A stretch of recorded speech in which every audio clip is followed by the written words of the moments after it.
My name is Alexei Volkov. I'm a stalker. That's what we call ourselves, those of us who enter the zone illegally.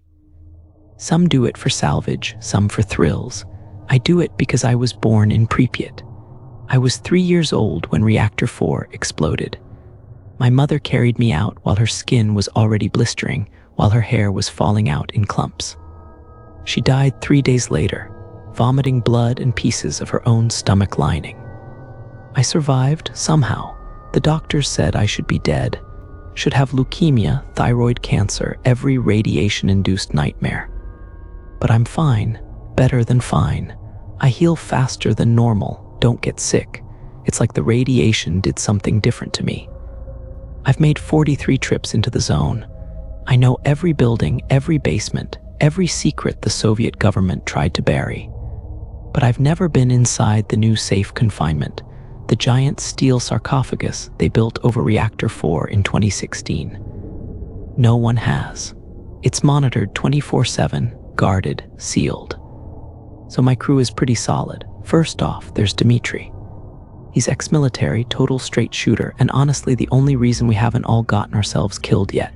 He's our muscle and our tactics guy. Then there's Katia. She's a photographer by trade, which means she notices everything, but she's completely nuts-like, the kind of crazy that makes her follow me into any mess. She handles all the sneaky stuff and the visuals. And finally, there's Yuri. He's our ghost in the machine. I swear he can get past anything digital. If it has a security system, Yuri can bypass it. Yuri disabled the sensors at 1:30 a.m. We had a 4-hour window before the system reset. We cut through the perimeter fence and approached the structure. It's massive, 29,000 tons of steel, taller than the Statue of Liberty, designed to contain the radiation for 100 years. Cost 1.5 billion euros. But here's what nobody tells you. They built it not just to contain the radiation. They built it to contain what the radiation created. Dmitry cut through a maintenance door. The moment it opened, we smelled it. Not the metallic tang of radiation, something organic, rot and copper and something else. Something that smelled like birth. The Geiger counter started clicking immediately. It was 15 microsieverts per hour. Dangerous, but manageable with our suits. We descended into the structure. Our flashlights cut through darkness so complete it felt solid. The new Safe Confinement was built over the original sarcophagus, the one they hastily constructed in 1986, dropping concrete and steel onto the destroyed reactor with helicopters. Both structures were still there, one inside the other like Russian nesting dolls. Except something had been growing between them. We found the first anomaly 20 meters in. The concrete wall was breathing. I'm not speaking metaphorically. The wall expanded and contracted rhythmically, and it was warm. I pressed my gloved hand against it and felt a pulse. Katia vomited in her suit. The Geiger counter spiked up to 100 microsieverts, then 200. Then the numbers stopped making sense. Yuri checked his dosimeter. We're already at 30 millisieverts. That's the annual safe limit. We need to leave. But Dmitry had found something. A crack in the wall, not from the explosion, this was new. Something had torn through from the inside. We squeezed through. The tunnel was narrow, claustrophobic, and completely wrong. The walls weren't concrete anymore. They were lined with something that looked like placental tissue, dark red, veined, slick with fluid that steamed in the cold air. The smell was overwhelming even through our respirators. We were walking through a birth canal. The tunnel opened into what should have been the wreckage of Reactor 4, the core that melted down, burning at 5,000 degrees, melting through concrete and steel, creating the elephant's foot. A mass of corium so radioactive it could kill you in 300 seconds. But the elephant's foot was gone. In its place was something impossible. Katia's voice shaking, "Oh God, oh Jesus Christ, oh God." It was a womb, 40 feet across. suspended in the wreckage by thousands of tendrils, cables, and rebar that had been absorbed and repurposed, pulsing with bioluminescent fluid. The womb itself was translucent, membrane-like, and through it we could see them.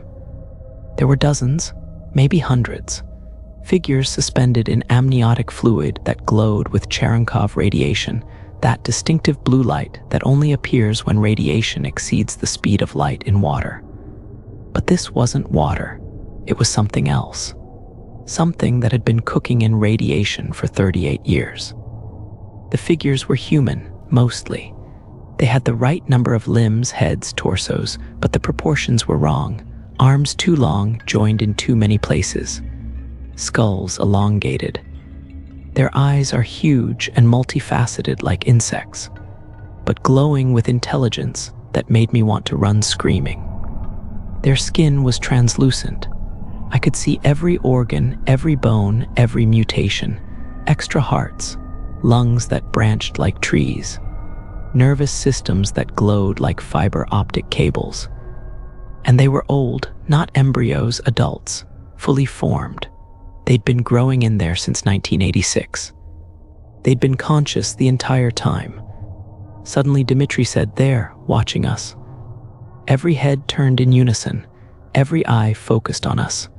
And then they smiled, all of them, showing teeth that were sharp and numerous and growing from places teeth shouldn't be. The womb contracted. Fluid burst from ruptures in the membrane, gallons of radioactive placental matter flooding the chamber, burning through our suits where it touched. Yuri screamed as it hit his arm. I watched his flesh bubble and slew off, revealing muscle that immediately began growing cancerous tumors that burst and regrew in seconds. The figures in the womb pressed against the membrane, hands with too many fingers pushing through, faces distorting as they struggled to break free. One membrane ruptured completely. The thing that emerged was 7 feet tall, skeletal thin, dripping with glowing fluid. Its skin was so translucent I could see its organs working, hearts beating in triple rhythm, lungs that didn't breathe air but absorbed radiation directly, stomach that churned with bioluminescent fluid. It looked at us with eyes that had no pupils, just solid orbs of blue Cherenkov radiation.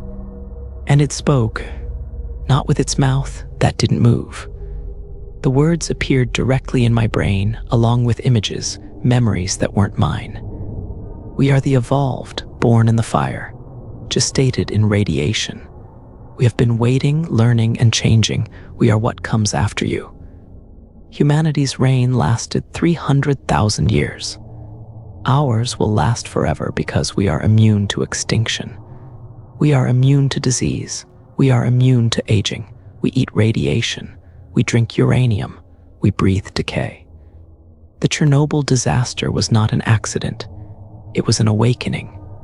The reactor did not explode, it opened. Like a flower, like a womb, the radiation was seed. The corium was an egg, and we are the children. There are more of us in Fukushima. Every nuclear disaster, every reactor leaks.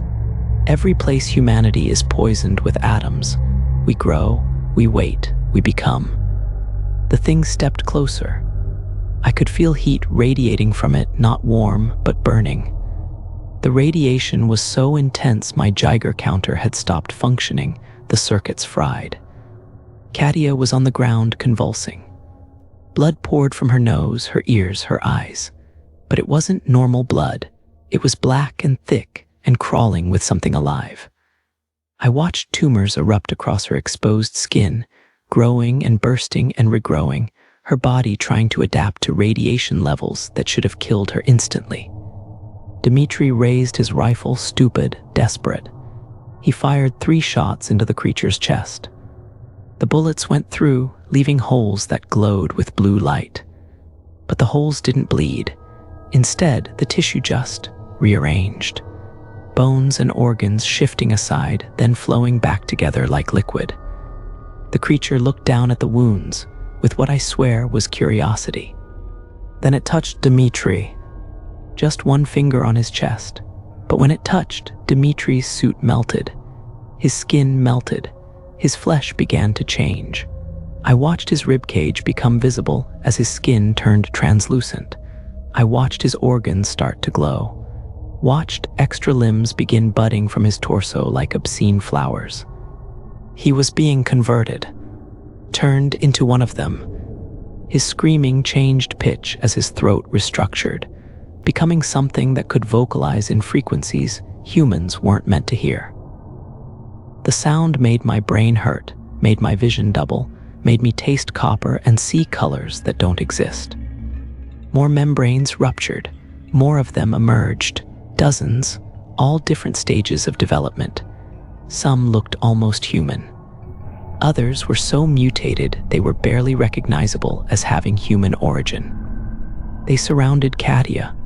She was still alive, still conscious, despite the tumors covering 70% of her body. They lifted her gently, almost tenderly, and they began to pull her apart. Not violently, carefully, scientifically. They peeled her skin back in strips, studying the muscle beneath, cracked her ribcage open like a book, examining her organs. Her heart was still beating as they removed it, held it up to the light, discussed it in those telepathic transmissions that felt like ice picks through my skull. She screamed the entire time, even after they removed her lungs, even after they disconnected her jaw to look inside her throat. The human body can survive things it shouldn't when operated on by things that understand radiation-based biology. They were learning, using us as textbooks. Yuri said, "Alexei, run." Yuri was changing. The radiation had finally reached critical mass in his body. His arm, the one that got splashed, had grown 3 feet longer and split into multiple appendages. His face was elongating, skull pushing forward, eyes migrating to the sides of his head. He was becoming one of them, and he was still conscious, still himself, trapped in a body that was evolving past humanity. I ran. I made it back to the tunnel, that organic birth canal that pulsed and contracted around me. Behind me, I heard them coming, not chasing, following, like they were curious where I would go. The telepathic transmissions were constant now, images flooding my brain. The womb is growing, spreading through the entire reactor complex, through Pripyat under the earth. More wombs in Fukushima, in Mayak, in every contaminated site on Earth. Millions of them are gestating, waiting. The next stage of evolution wasn't going to be chosen by natural selection. It was going to be forced by radiation, and it was already too late to stop it. I burst out of the maintenance door into freezing night air. My suit was in tatters. My dosimeter was reading levels that should have killed me 10 times over, but I felt fine, better than fine. I looked down at my hands. They were glowing faintly, that telltale blue Cherenkov radiation. Oh God. I vomited, but it wasn't vomit. It was black fluid filled with things that moved. Tumors that had been growing in my stomach that my body was rejecting or adapting. I couldn't tell anymore. My skin was starting to thin.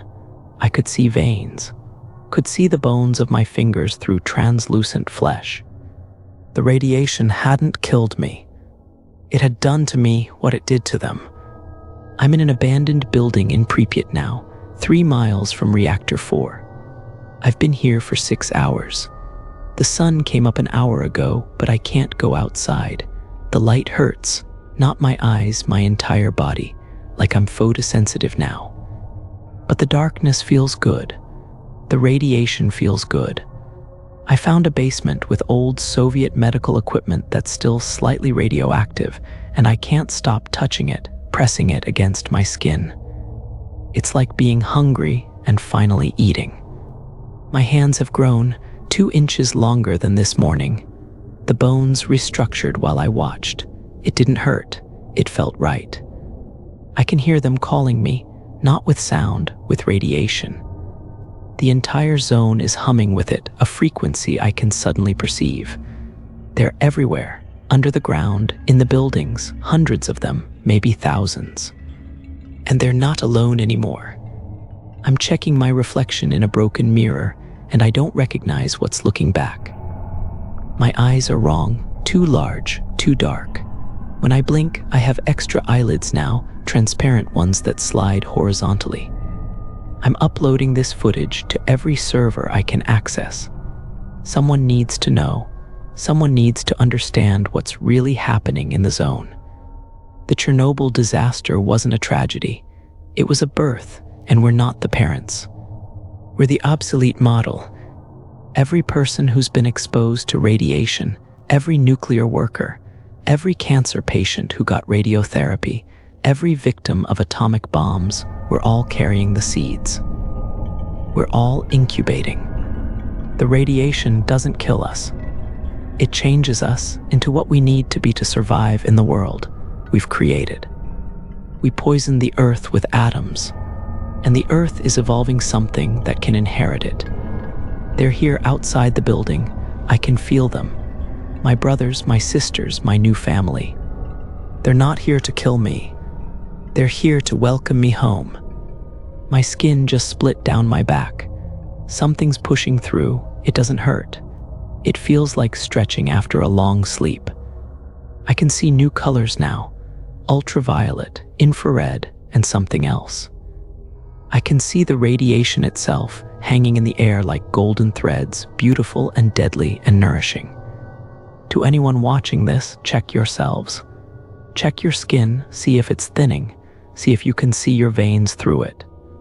Check if the darkness feels comfortable. Check if you're hungry for something that isn't food. We're spreading in the water supply, in the air. Every particle of Chernobyl dust that circled the globe carried the seed. 38 years of spreading, of finding hosts. The radiation isn't killing humanity. It's upgrading us, and you can't stop evolution. At 8:34 a.m., satellite imagery detected approximately 2,000 heat signatures emerging from the Chernobyl exclusion zone. The signatures are moving at speeds exceeding human capability. The Ukrainian military has established a 50-kilometer containment perimeter. All personnel are reporting equipment failure when the signatures approach. At 9:15 am, similar signatures were detected at Fukushima Exclusion Zone, Japan; Mayak, Russia; Hanford Site, Washington, USA; Sellafield, United Kingdom. Global radiation levels have increased by 3% in the last hour. The increase is accelerating. Medical facilities worldwide report a 400% spike in patients experiencing spontaneous translucent skin, extra limb budding, appetite for radioactive materials, photosensitivity, telepathic sensitivity. If you or anyone you know displays these symptoms, do not attempt to quarantine them. They are not sick. They are evolving. This will be our last broadcast on conventional frequencies. The electromagnetic spectrum is being repurposed by them for communication we cannot decode. Every nuclear facility on Earth is experiencing the same phenomenon. The radiation isn't leaking. It's being called. To anyone receiving this, the age of humanity lasted 300,000 years. The age of Homo radiatus has begun. May God have mercy on whatever we're becoming.